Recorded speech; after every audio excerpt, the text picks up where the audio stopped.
Daniel Vettori comes to the wicket with a fall of century maker Scott Styris. McCullum going over the offside. It's going to be safe. And it's going to be 4. Well, that's the problem with the greasy ground. It's very hard in the outfield as well. 264 for 8.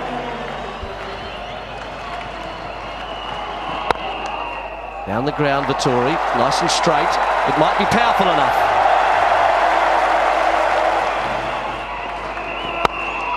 Oh, he's hit this very well indeed. In fact, that's way back. Well, that's a terrific shot from Brendan McCullum. Not a great delivery from Clark. He gave him the opportunity to get the ball into the air. Oh dear, now it's gone straight in the air. In fact, it's gone too far. Another 6 runs for Brendan McCullum. So 46 overs have gone here. It's 290 for 8. He's going ready.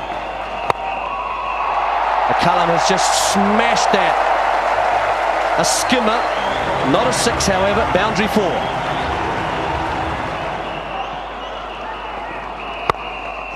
Gone hard again, found the same gap. Did it reach the boundary? Don't think so. My impression was that was a 4, but we're going to check it. Yes, it is. It's been confirmed. There he goes this time from the front foot, and it's down it goes. Andrew Symonds diving goalkeeper style to his left. Well, this would have been some catch. Australia turned on the brilliance when they had to the other night in Wellington.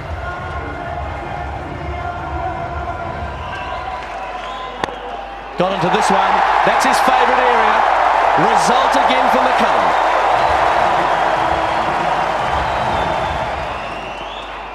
Full toss.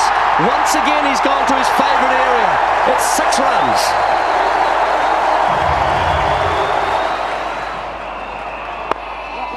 Driving this time. He's picked out long off and jogged through for a single. The game has changed now, and 50 for Brendan McCullum, one of the great 50s. 12 from 9 required. Got hold of that, Vettori, very well indeed. That's another 6 runs to the New Zealand captain. Well, now New Zealand are in the box seat officially. They need 6 from 8 balls. They don't have to do anything silly. It's now up to Australia and Ponting to win the match by taking wickets. That is a beautiful shot. Slapped it round. Is this going to be 4 runs? It's running towards the boundary at fine leg. Sprinting round the boundary. It'll get there. It's 4.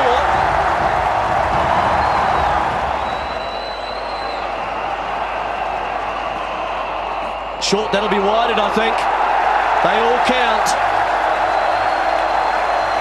Absolutely no doubt about that. That was another easy one for Gary Baxter. So the scores are tied.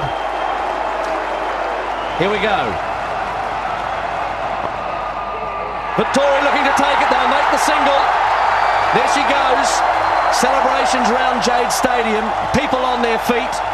The Black Caps have won the 3rd match in this series with 1 over remaining. New Zealand win this game by 2 wickets, and of course that world record as well in a chase in a one-day international. Fantastic stand between McCullum and Vettori. 74 runs from 36 deliveries. McCullum 50 from 25 and Vettori 23 from 12. 2 tremendous individual efforts. I can't quite believe 330 has been chased down just a couple of days after the heartbreak of Wellington. Scott Styris, wonderful effort from him, 101. And of course the 42 from Oram and the 39 at the top from Vincent to get the run rate elevated at the start. Astle 14 and Hamish Marshall 27 have been the principal contributors. But it's been a long time between drinks for this side, and you can see the delight. And at last, getting up over the line. And perhaps a game that they felt was just going to be beyond them when they may have started their innings. Very happy crowd.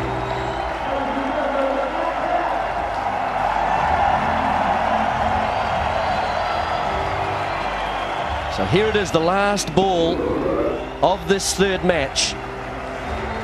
Perhaps appropriate that the man who's done so much for New Zealand in the park, Daniel Vettori. Terrific partnership. So McCullum 50 from 25, striking at 200. Vettori 23 from 12. Mills not required, 8 for 332. No centuries in Australia's total of 331, but big scores for Ricky Ponting, for Brad Hodge, for Michael Clarke, and as usual for Mike Hussey, who made 88 from just 56 balls. 331 was a huge total at the Jade Stadium in Christchurch. But then New Zealand started to come back, aided by 101 from Scott Styris, made in 96 balls, and then Jacob Oram made 42 from 37 balls, setting up the stage for that magnificent finish from Brendan McCullum and Daniel Vettori. They actually won with an over left. 332 for 8. Mick Lewis 1 for 77. Just a couple of days earlier, he had bowled the final over in a dramatic finish for Australia, and 4 for 55 to Stuart Clark wasn't quite enough as the inexperience of the bowling came through. It's a great game, this. Mick Lewis, star one day, indifferent the next. But the one thing that stands out in that run chase was how deep New Zealand bat. The tail, if you can call it that, of Jacob Oram, Brendan McCullum and Daniel Vettori, who was batting better with every innings, has been a huge source of strength. And 74 from the last 7 overs, that was the target, remember, and they actually won it with an over left. Wonderful performance by New Zealand. They keep coming up with these from time to time just to remind us why they've traditionally been such a strength in the one-day game.